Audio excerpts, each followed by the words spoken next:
तो बच्चों स्टार्ट करते हैं आज की क्लास। जैसे कि लास्ट क्लास में हमने एक नया कॉन्सेप्ट शुरू किया था, issue of shares for consideration other than cash. बच्चों लास्ट क्लास में हमने इस टॉपिक से रिलेटेड जर्नल एंट्री समझी थी और 3 कंडीशंस होती हैं जो कंपनीज जो हैं वो इशू करती हैं पैसों के बदले शेयर्स। अब किन किन को करती है, जैसे कि प्रमोटर को कर सकती है, अंडरराइटर को कर सकती है और वेंडर को कर सकती है। तो हमने इन तीनों कॉन्सेप्ट के जर्नल एंट्रीज समझी थी। तो पहले हम इन तीनों की जर्नल एंट्री की रिकॉल कर लेते हैं ताकि क्वेश्चंस को करने में हमको प्रॉब्लम ना हो। तो हम पहले 2 की, यानी कि issue of shares to underwriter और issued of share to vendor, तो इसकी 2 जर्नल एंट्रीज होती हैं। ये मैंने आपको लास्ट क्लास में समझाया ही था। Issue of shares to underwriter की पहली जर्नल एंट्री होती है underwriter commission account debit to underwriter account, जहां पर अंडरराइटर की जो कमीशन होती है वो ड्यू होती है। अंडरराइटर कौन से होते हैं ये मैंने आपको लास्ट क्लास में समझाया था। और दूसरी underwriter account debit to share capital, यानी कि हमने अंडरराइटर को उस कमीशन के बदले शेयर्स जो है वो इशू कर दिए। ठीक है, ये दूसरी एंट्री हो गई। तीसरा क्या था, शेयर्स इशू टू वेंडर, यानी कि हमने किसी दूसरे व्यक्ति का जो बिजनेस चल रहा था, हमने उस व्यक्ति के बिजनेस को ही खरीद लिया। तो उस केस में जो जर्नल एंट्री होती है ये तो होती है किसी पर्टिकुलर सिंगल एसेट्स को खरीदने की। Assets account debit to vendor account, तो बीइंग एसेट्स परचेज्ड। लेकिन अगर हमने किसी चलते हुए बिजनेस को ही खरीद लिया, पूरा ही खरीद लिया, तो उस केस में जो जर्नल एंट्री होती है वो कौन सी होती है, सन्ड्री एसेट्स अकाउंट डेबिट। ये तो मैंने बॉक्स बनवाया था ताकि मतलब कोई बैलेंस बचने के लिए, तो ये दोनों तो बैलेंस बचने के लिए है, तो इसको तो आप अभी दोनों को छुपा लीजिए। ठीक है, तो इसमें हमारी जो एंट्री होती है वो होती है sundry assets account debit to sundry liabilities to vendor. और जो यहां पर सन्ड्री लाइबिलिटी और सन्ड्री एसेट्स जो होते हैं ये सिंगल नहीं आते। यहां सन्ड्री एसेट्स का मतलब सारे के सारे एसेट्स से है, यहां सन्ड्री लाइबिलिटी का मतलब सारी की सारी लाइबिलिटीज से है। और यहां पर जो टू वेंडर में अमाउंट आएगा वो अमाउंट हमेशा फिक्स्ड दिया हुआ होगा, जितने में हमारी उस पूरे बिजनेस को खरीदने में डील हुई है। ठीक है बच्चों, जो कि 99% वैल्यू दे रखी होती है। और इसमें ये 3 फॉर्मूले होते हैं। इन 3 फॉर्मूलों के बिहाफ से ये क्वेश्चन निकल भी जाता है। अगर हमको जर्नल एंट्री ना करनी हो तो वो कैसे निकलेगा वो मैं आपको बताऊंगा। और एक चीज और, अगर क्रेडिट का अमाउंट ज्यादा हुआ तो आपका जो बैलेंसिंग फिगर डेबिट में बचेगा उसको गुडविल लिखा जाएगा, और अगर डेबिट का ज्यादा हुआ तो बैलेंसिंग फिगर क्रेडिट में बचेगा, उसको कैपिटल रिजर्व लिखा जाएगा। ठीक है बच्चों, तो ये थी हमारी जर्नल्स एंट्री। तो अब हम करते हैं इन जर्नल एंट्रीज के बिहाफ से क्वेश्चन करना स्टार्ट करते हैं। तो सबसे पहले हम क्वेश्चन करेंगे क्वेश्चन नंबर 28। क्वेश्चन नंबर 28 क्या कह रहा है, Amrit Dhara limited issued 800 equity shares. देखो बच्चों यहां पर इक्विटी शेयर्स लिखा है, तो जहां पर हमने 2 शेयर कैपिटल लिखवाया था वहां पर 2 शेयर कैपिटल की जगह 2 इक्विटी शेयर कैपिटल डालना। अगर आपने इक्विटी शेयर कैपिटल की जगह सिर्फ शेयर कैपिटल डाल दिया तो आपके हाफ मार्क्स कट जाएंगे, भले ही आपने सब कुछ ठीक क्यों ना लिखा हो इसके अलावा। ठीक है, तो यहां पर हर चीज ध्यान देने वाली है। Amrit Dhara limited issued 800 equity share of ₹100 each at a premium 25% as fully paid up in consideration of the purchase of plant and machinery of ₹1 lakh. यानी कि इसने पर्टिकुलर एक ही एसेट्स खरीदा है, प्लांट एंड मशीनरी, पूरा बिजनेस तो नहीं खरीदा। तो प्लांट एंड मशीनरी खरीदी है वेंडर से 1 लाख रुपए की। पास एंट्रीज इन कंपनीज जर्नल। तो चलो जी इसकी हम जर्नल एंट्रीज करते हैं। जैसे कि इसकी जो एंट्री होगी तो नंबर 1 में, यानी कि फर्स्ट नंबर की एंट्री क्या होगी, प्लांट एंड मशीनरी खरीदी है तो plant and machinery account debit to vendor. Vendor का नाम क्या है? अमृत धारा लिमिटेड। अमृत धारा लिमिटेड अकाउंट। चलो जी, 1 लाख रुपए के खरीदे इससे।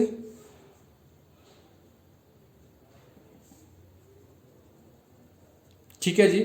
अब अमृत धारा लिमिटेड को पैसा देना है। अब पैसे के बदले क्या दिया जी? पैसे के बदले हमने उसको इक्विटी शेयर कैपिटल दे दिए। तो यहां लिखेंगे to equity share capital account to SPR, यानी कि सिक्योरिटी प्रीमियम रिजर्व अकाउंट। ठीक है बच्चों।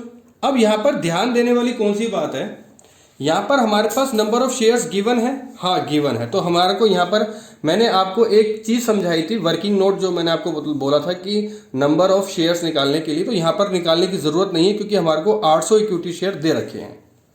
तो चलो जी, अमृत धारा लिमिटेड जो क्रेडिट हुआ 1 लाख से उतना ही डेबिट हो जाएगा क्योंकि इतना ही पैसा हमने देना है। अब इक्विटी शेयर कैपिटल कितने? 800 इंटू 100 के हिसाब से और 800 इंटू 25 क्योंकि 25% प्रीमियम है। तो 100 रुपए का 25% क्या होगा जी? 25 ही होगा। तो 25 रुपए का क्या हो गया? प्रीमियम। 800 इंटू 100 ये हो गया 80,000 और 800 इंटू 25 ये हो गया 20,000। 1 लाख से खत्म हो गया। ठीक है बच्चों। तो ये था हमारा क्वेश्चन नंबर 28 जो कि एंट्री होती है दोनों की दोनों कंप्लीट। बात समझ में आ गई बच्चों? चलो अब इसी के आगे एक और क्वेश्चन करते हैं। क्वेश्चन नंबर 29 नीचे वाला ही कर लेते हैं। राजन लिमिटेड परचेज एसेट्स खरीद रहा है गीता एंड कंपनी से 5 लाख रुपए के। A sum of 1 lakh rupees was paid by means of bank draft, यानी कि 1 लाख रुपए बैंक ड्राफ्ट के द्वारा उसने दे दिए। And for the balance due Rajan limited issued equity shares of 10 each at a premium of 25%। 5 lakh रुपए के जो एसेट्स खरीदे थे उन 5 लाख रुपए में से 1 लाख रुपए तो बैंक ड्राफ्ट बनाकर दे दिया, यानी कि बैंक के थ्रू पैसा दे दिया। बचे हुए पैसे का कितने पैसे बचे मतलब 5 लाख में से कितने पैसे बचे? 1 लाख दे दिए तो 4 लाख बचे। उस 4 लाख रुपए के इक्विटी शेयर दे दिए 25% प्रीमियम पर। तो अब यहां पर बहुत ध्यान देने वाली बात है। तो देखेंगे सबसे पहले एसेट्स परचेज किया। अब कौन सा एसेट्स था वो हमें नहीं पता, तो assets account debit to Geeta and company. ठीक है जी। कितने के जी? 5 लाख रुपए के। तो यहां पर हमने 5 लाख डाल दिए। दूसरा, गीता एंड कंपनी अकाउंट को ही पैसे देने हैं। कितने देने हैं? 5 लाख देने हैं जी। टू बैंक के थ्रू तो हमने दे दिए 1 लाख। बाकी कितना बचा? बाकी बचा जी 4 लाख। तो नंबर ऑफ शेयर्स निकालने पड़ेंगे क्योंकि यहां पर हमें इक्विटी शेयर्स देने हैं उस 4 लाख रुपए के बदले। तो to equity share capital account to SPR, क्योंकि हमने उसको सिक्योरिटी प्रीमियम पर दिए। तो बैंक में तो 1 लाख आ गया, बाकी कितना बचा? 4 लाख। तो हमारे पास नंबर ऑफ शेयर निकालने का फॉर्मूला क्या था? Amount payable to vendor upon में फेस वैल्यू प्लस प्रीमियम, ये फॉर्मूला था ना। अब हमने वेंडर को कितने पैसे देने हैं? 5 लाख नहीं, हमने वेंडर को 4 लाख देने हैं। ध्यान रखना, क्योंकि 1 लाख तो बैंक के थ्रू दे चुके हैं। अगर ये अमाउंट नहीं दिया होता तो 5 लाख लेते। यहां पर अपॉन में फेस वैल्यू कितनी है? 100 रुपीज की। फेस वैल्यू 100 रुपए की है ना? नहीं जी, 10 रुपए की है। फेस वैल्यू 10 रुपए की है प्लस 25%। 10 रुपए का 25% होता है 2.5। 10 रुपए का 25% होता है 2.5। तो ये हो गया 4 लाख। ये वर्किंग नोट है नंबर ऑफ शेयर निकालने के लिए। Amount payable to vendor upon में फेस वैल्यू प्लस प्रीमियम, तो 4 लाख अपॉन में 12.5। ये पॉइंट से एक जीरो ऊपर आ जाएगा और इसको काटो। इसको काट पिटाकर आंसर आएगा आपका 32 32,000 शेयर्स, यानी कि 32,000 शेयर्स निकल कर आते हैं। तो यहां लिखेंगे 32,000 इंटू 100 और यहां लिखेंगे 32,000 इंटू 10 है, सॉरी नॉट 100, इंटू 2.5। प्रीमियम पर 32,000 इंटू 2.5, क्योंकि सिक्योरिटी प्रीमियम 25% है 10 रुपए की, 10 का 25% होता है 2.5 और 32,000 इंटू 10 तो ये हो जाएगा 3,20,000 और 32,000 इंटू 2.5 ये हो जाएगा 80,000। तो जो 3,20,000 प्लस 80,000 4 लाख, 4 लाख और 1 लाख 5 लाख, तो 5 लाख 5 लाख का हमारा डेबिट और क्रेडिट दोनों मैच हो गया। बात समझ में आ गई बच्चों? ये तो मैच ही होंगे। तो ये था हमारा क्वेश्चन नंबर 29। अब कौन सा क्वेश्चन करें? 31 हो जाएगा। अब हम क्वेश्चन करते हैं 32 कर लेते हैं। चलो जी, क्वेश्चन नंबर 32 करते हैं, उसको पढ़ते हैं। क्वेश्चन नंबर 32 क्या कह रहा है? Jain limited purchase machinery costing ₹10 lakh from Iyer limited. 50% of the payment was made by check and for the remaining 50% of company issued equity shares capital, equity shares of 100 each at a premium 25%. Pass the necessary journal entry in the book of Jain Limited for the above transaction। तो ये भी आसान है, कोई मुश्किल नहीं है, कर लेते हैं। यहाँ पर हमारे को क्वेश्चन नंबर 32 के अंदर जो खास बात है, हमारे को एसेट्स का नाम दे रखा है कि हमने मशीनरी खरीदी है। तो मशीनरी अकाउंट डेबिट कितने की खरीदी जी? 10 लाख की। 1 2 3 4 5 6 2 किससे खरीदी जी? अयर लिमिटेड से 10 लाख की। अब इसको पेमेंट करनी है, कर दो जी। अयर लिमिटेड को हमने पेमेंट करनी है 10 लाख की। 10 लाख की जो पेमेंट करनी है हमने डिस्ट्रीब्यूट करके किया कि 50% का तो बैंक से पैसा दे दिया। तो टू बैंक अकाउंट 5 लाख, 5% तो गए। अब उस जो बाकी बचा उसके बदले हमने शेयर्स दे दिए प्रीमियम पर, तो फिर वही सारा टू इक्विटी शेयर कैपिटल।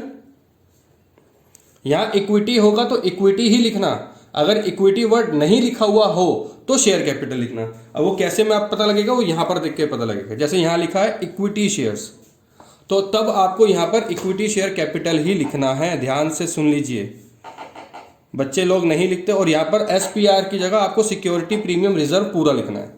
तो इसके भी नंबर ऑफ शेयर्स निकालने हैं, तो वर्किंग नोट बनाइए। Number of shares, number of shares का फॉर्मूला क्या होता है? Amount payable to vendor. कितनी पेमेंट अब देनी है जी? 10 लाख में से 5 लाख दे चुके हैं, तो 5 लाख बचा, तो 5 लाख का ही आएगा।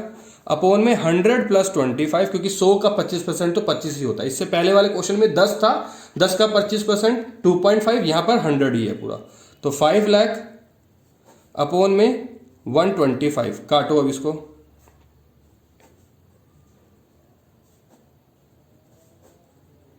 तो 4,000 शेयर्स निकलकर आ गए। अब 4,000 इंटू 100 और 4,000 इंटू 25। 4,000 इंटू 100 हो गया 40 लाख, सॉरी 4 लाख, और 4,000 इंटू 25 हो गया 1 लाख। ठीक है, 1 लाख, 4 लाख, 5 लाख, 5 लाख और 5 लाख 10 लाख, और ये 10 लाख से पूरा हमारा क्वेश्चन होता है सोल्व, जहां पे डेबिट क्रेडिट दोनों इक्वल आ गए। तो ये था हमारा क्वेश्चन नंबर 32। अब हम करेंगे क्वेश्चन नंबर 34 करेंगे बच्चों, क्योंकि 34 क्वेश्चन ऐसा है जो पूरी इस बुक में एक ही है, प्रमोटर और अंडरराइटर का, तो इसलिए ये मैं आपको बता देता हूं। Light lamps limited issued 50,000 shares of 10 each as fully paid up to the promoter for their services to set up the company. Promoter कौन होते हैं? जो आइडियाज देते हैं यह सेटअप बिठाने के लिए, हाँ सेटअप बिठाने के लिए आइडियाज देते हैं। उनको जो फीस देते हैं, उस सर्विस के बदले जो फीस दी जाती है उसको कंपनी ने क्या किया? शेयर्स इशू कर दिए। ठीक है जी, तो यहां तो बहुत सिंपल एंट्री होगी जो प्रमोटर की होगी। दूसरा, it also issue 2,000 shares of 10 each credited as fully paid up to the underwriter. ठीक है जी, 2,000 शेयर्स जो हैं 10 रुपए के हिसाब से अंडरराइटर को भी पेड अप कर दिए fully of shares for their service के बिहाफ से। Journalize their these transaction.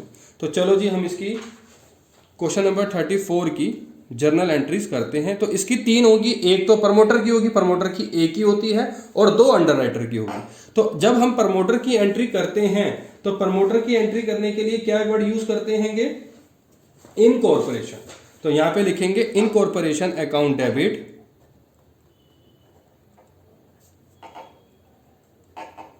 To. अब देखो बच्चों, यहां पर कोई इक्विटी वर्ड यूज है कहीं? यहां क्या लिखा? Shares, issued shares, equity shares तो नहीं लिखा। जैसे यहां इक्विटी शेयर लिखा था वैसे यहां तो नहीं लिखा। तो यहां पर आपको इक्विटी वर्ड यूज नहीं करना। तो यहां पर आपको जो वर्ड यूज करना है वो सिंपल शेयर कैपिटल ही करना है। कितने के करे जी? 50,000 इंटू 10 तो कितने होगा जी? 5 लाख। तो यहां पर आ जाएगा 5 लाख और यहां पर भी आ जाएगा 5 लाख। तो ये तो हमारी एंट्री हो गई प्रमोटर की। तो ये हमने प्रमोटर की एंट्री कर दी। दूसरी अंडरराइटर की। तो अंडरराइटर की क्या होती है जी? जिसको कमीशन देनी होती है। अभी तक तो दी नहीं है, पहले हम क्या करेंगे? ड्यू की। तो underwriter commission account debit to underwriter. कितनी देनी है जी इसको? 2000 शेयर्स दिए 10 रुपए के हिसाब से, तो 20,000 20,000। तो ये हो गई ड्यू की। अब पेमेंट की कर दो। तो पेमेंट की थर्ड एंट्री क्या होगी जी? Underwriter account debit to share capital. जब हमने शेयर्स इशू कर दिए तो ये हो गया 20,000 और ये भी हो गया 20,000। ठीक है। तो ये एकमात्र 34 क्वेश्चन ऐसा था इस पूरी बुक का जिसके अंदर प्रमोटर और अंडरराइटर दोनों ही शामिल हो गए। ठीक है बच्चों, तो ये था हमारा क्वेश्चन नंबर 34। अब हम आगे क्वेश्चन करेंगे क्वेश्चन नंबर 36। मैं आपको बता देता हूं, जो कि क्वेश्चन नंबर 36 ऐसा क्वेश्चन है जहां पर एक कंपनी ने दूसरी चलती हुई कंपनी को ही खरीद लिया और उसके बदले कुछ तो बैंक के थ्रू पैसा दे दिया और कुछ शेयर्स दे दिए। तो क्या क्या खरीदा कंपनी का, तो वो देखते हैं। Sure limited purchase a running business. एक रनिंग मतलब चलता हुआ बिजनेस खरीदा फ्रॉम मैसर्स राय ब्रदर्स से। यानी कि राय ब्रदर का कोई एक पुराना बिजनेस चल रहा था, उसको श्योर लिमिटेड ने पूरी तरीके से खरीद लिया। For a sum of ₹15 lakh. यानी कि 15 लाख रुपए में उस बिजनेस को खरीदने की डील हुई। बात समझ में आ गई? यानी कि ये डीलिंग अमाउंट है 15 लाख, ध्यान रखना। पेबल 12 लाख रुपए इन फुली पेड अप शेयर। यानी कि इस 15 लाख रुपए को जो पेमेंट करनी थी उस 15 लाख रुपए को डिवाइड करा, 12 लाख के तो शेयर दे दिए फुली पेड अप 10 रुपए के हिसाब से। बाकी जो 3 लाख रुपए बचे उसके चेक दे दिया उसका। बात समझ में आ गई? 15 लाख रुपए में डील फाइनल हुई। 15 लाख रुपए के बदले 12 लाख रुपए के शेयर्स दे दिए और 3 लाख रुपए का चेक दे दिया। ठीक है जी। अब जो एसेट्स खरीदे थे और जो लायबिलिटी पे करनी थी तो वो क्या क्या थी? Plant and machinery 4 lakh, building 4 lakh, sundry debtors 3 lakh, stock 4 lakh, cash 3 lakh, sundry creditors 2 lakh. ठीक है। तो यहां पे सन्ड्री क्रेडिटर्स तो दे रखे हैं लेकिन सन्ड्री एसेट्स नहीं दे रखी, तो सबको क्या करना पड़ेगा? अलग अलग लिखना पड़ेगा। You are required to pass necessary journal entry in the companies book. तो चलो जी इस क्वेश्चन को स्टार्ट करते हैं। क्वेश्चन नंबर 36 इंपॉर्टेंट भी क्वेश्चन है और थोड़ा सा समझने वाला भी क्वेश्चन है। समझने वाला क्या? जनरल एंट्री ही ध्यान रखनी है। तो सन्ड्री एसेट्स को अलग अलग लिखना है। तो पहले क्या लिखेंगे? Plant and machinery.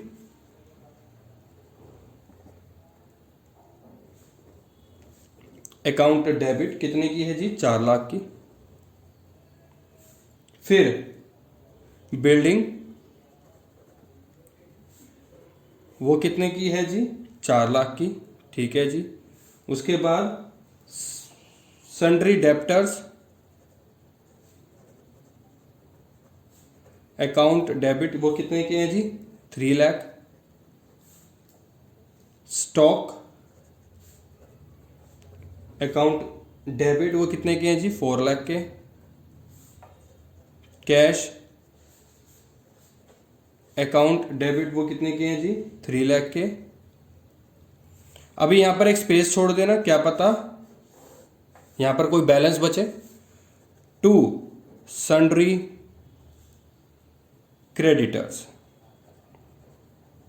ठीक है। अगर कुछ और भी दे रखा होता, बिल्स पेबल, तो आउटस्टैंडिंग कुछ ऐसी चीजें दे रखी होती तो वो भी लिखते, लेकिन हमारे को लायबिलिटी में एक ही चीज दे रखी है, टू सन्ड्री क्रेडिटर्स, तो ठीक है 2 लाख रुपए के। और टू जितने में डील फाइनल हुई है, to messrs Rai brothers, to messrs Rai brothers कितने में डील फाइनल हुई है जी? 15 लाख रुपए में। तो बैलेंस बचने को तो डेबिट में भी बच सकता है और क्रेडिट में भी बच सकता है। हालांकि क्रेडिट में हमारे पास ऑप्शन होता है, स्पेस होता है, मतलब डेबिट में हमारे पास नहीं होता, तो इसलिए हम एक लाइन छोड़ देते हैं, ठीक है। तो पहले तो हम इन सबका टोटल करते हैं।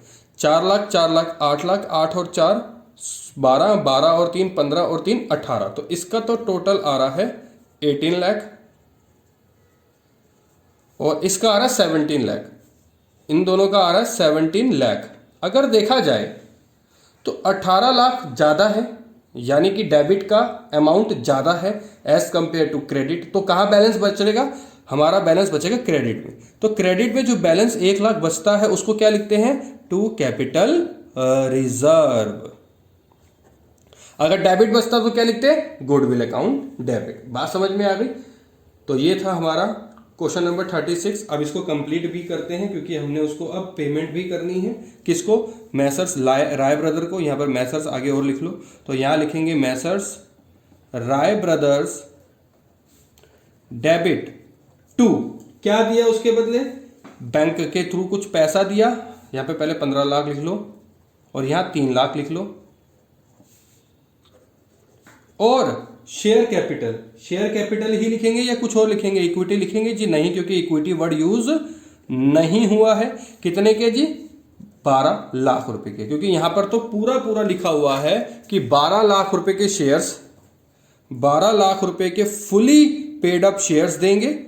10 रुपए का एक होगा और जो बैलेंस है वो 3 लाख रुपए का जो बैलेंस है वो चेक के थ्रू यानी कि बैंक के थ्रू हम दे देंगे। तो ये हमारा क्वेश्चन नंबर 36 होता है कंप्लीट। ठीक है बच्चों, तो ये हमारा क्वेश्चन नंबर 36 भी कंप्लीट हो गया।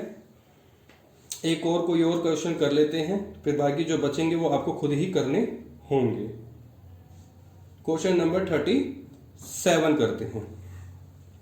देखो जी, संदेश limited took over the assets, assets took over करे 7 लाख के और लाइबिलिटीज 2 लाख रुपए की from Sanchar limited for a purchase consideration 4,59,500। ठीक है जी। Rupees 8,500 were paid by accepting a draft in favour of Sanchar limited. 8,500 रुपये का संचार लिमिटेड के फेवर में एक बैंक ड्राफ्ट बनाया। Payable after 3 month and the balance was paid by issue of equity share. यहाँ पर इक्विटी वर्ड यूज हो रहा है, 10 रुपये का ईच और प्रीमियम है 10% इन फेवर ऑफ संचार लिमिटेड। तो ठीक है जी, ये भी क्वेश्चन बहुत आसान है, कोई मुश्किल है नहीं। तो क्वेश्चन नंबर 37 को लिखते हैं। Question number 37, assets took over करे तो एसेट्स हो गए डेबिट, एसेट्स अकाउंट डेबिट कितने के करे जी? 7 लाख रुपए के। To liabilities debit, sorry, to liabilities account to Sanchar limited and to, अभी तो हमको पता ही नहीं यहां पर क्या बचेगा, क्वेश्चन के हिसाब से तो क्या कैपिटल रिजर्व ही बचेगा। लायबिलिटी अकाउंट, लायबिलिटी कितना है? 2 लाख रुपए के और संचार को कितना दिया? 4,59,500। ठीक है जी, 4,59,500 और 2 लाख कितना होता है? 6,59,500। तो बाकी जो बचा 40,500 वो हो गया कैपिटल रिजर्व। ठीक है बच्चों, कैपिटल रिजर्व हमारे 40,500 निकलकर आ गई। तो अब हमको संचार लिमिटेड को क्या करना है?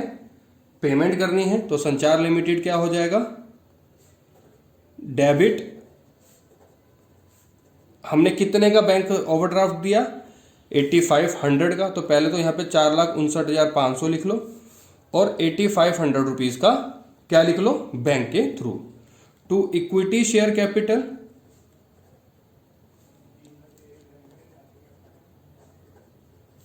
And last one to SPR account. ठीक है जी।